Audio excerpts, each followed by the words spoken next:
इनेलो ने अभी तक अपने उम्मीदवारों की सूची उतारी, वो सभी लोकसभा क्षेत्र के हमारे जितने कार्यकर्ता साथी हैं उन सबसे राय विमर्श करके उनके फैसले को ध्यान में रखते हुए ये सूची जारी करी गई।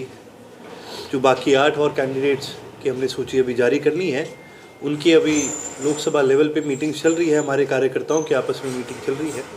हमारी लोकसभा की जो कमेटी है, जैसे ही वो रिकमेंडेशन किसी का नाम करेगी, उन नाम्स को ध्यान में रखते हुए उसके बाद आगे की सूची जो है उसको जारी करने का हम काम करेंगे। क्षेत्र से अभय सिंह चौटाला इनेलो की ओर से लड़ रहे हैं, जजपा की ओर से दिग्विजय चौटाला को मैदान में उतारने की बात चल रही है। किस तरह लग रहा है, किन से टक्कर होगी? बीजेपी से होगी, दिग्विजय चौटाला से टक्कर? ना तो हमारी कोई बीजेपी से हम टक्कर मानते हैं, और जजपा की तो आप ना ही बात करो, अब तो कोई फ़ायदा नहीं इनका करने का। हमारी हमेशा से लड़ाई रही है विचारधारा की। हमारी लड़ाई हमेशा इस बात की रही है कि हम जननायक चौधरी देवीलाल की विचारधारा को आगे बढ़ाने का काम करें, और उसी लड़ाई को लेकर के हम आगे बढ़ते हैं। हमें ना किसी से कोई टक्कर ना हम मानते हैं, ना हमें किसी से टक्कर लेनी। हमारा केवल और केवल एक उद्देश्य है कि हरियाणा प्रदेश के अंदर किसान कमेरी की सरकार बने, छोटे व्यापारी के साथ न्याय हो। आज हरियाणा में कितने ऐसे मौके हैं, कितनी बार सुनने को मिलता है किसी व्यापारी के घर आके के बाहर कोई गोली चला जाता है, किसी व्यापारी की दुकान के बाहर चला जाता है। आज किसान हमारे प्रदेश का क्या, देश का किसान सुरक्षित नहीं है। आज मजदूर को उसकी मजदूरी नहीं मिल रही।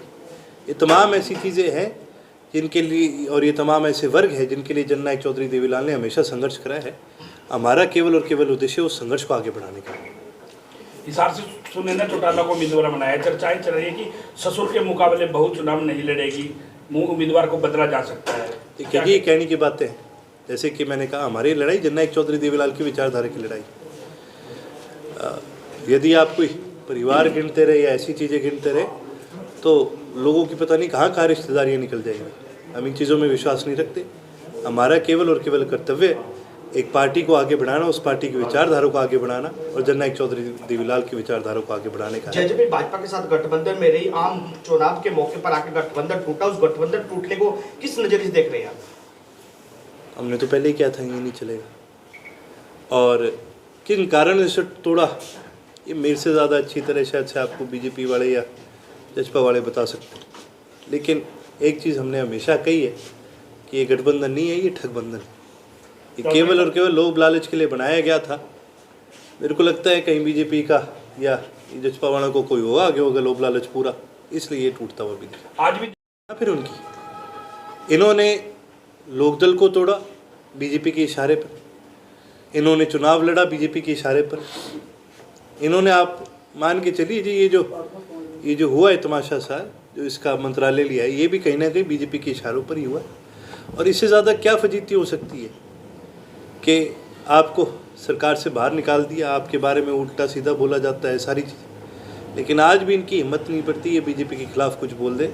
हमने तो ये तक भी सुना है कि किन किन सीटों पर किन किन उम्मीदवारों को ये उतारेंगे, ये भी इन्होंने पहले बीजेपी से पूछ करके किया है ताकि लोकदल को कमज़ोर करा जा सके। इनेलो 10 पार्टी पर इलेक्शन लड़ेगी, इनेलो 10 की 10 सीटों पर बता नहीं सकता, वो तो हमारी रणनीति है। पर आगे के जो हमारे प्रोग्राम है वो जनसंपर्क के प्रोग्राम है, हमने आज कालांवाली से शुरू करी है। बाकी हमारे कार्यकर्ता की खासियत है, हम वो लोग नहीं हैं जो घर में बैठ के चुनाव लड़ते हैं। हमारा कार्यकर्ता वो है जो घर घर पहुंचने तक का काम करता है। हमारी रणनीति, आगे वाला प्रोग्राम यही की रहेगा। घर घर तक हम इंडियन नेशनल लोकदल के चुनाव चुन के पहुँचाने का काम करेंगे, और हमारे कैंडिडेट का नाम और कैंडिडेट और पार्टी की जो विचारधारा है उसको घर घर तक पहुँचाएंगे।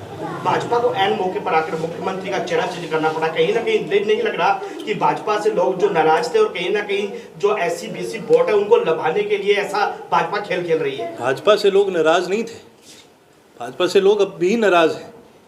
चेहरे बदलने की वजह से कोई प्रदेश के अंदर कोई मौजूदा पार्टी को अगर लगता है कि अपनी सरकार बचा लेगी तो एक बहुत बड़ा वहम है। हमने तो इसका उदाहरण देखा था, पंजाब के अंदर भी ऐसे ही करा गया था।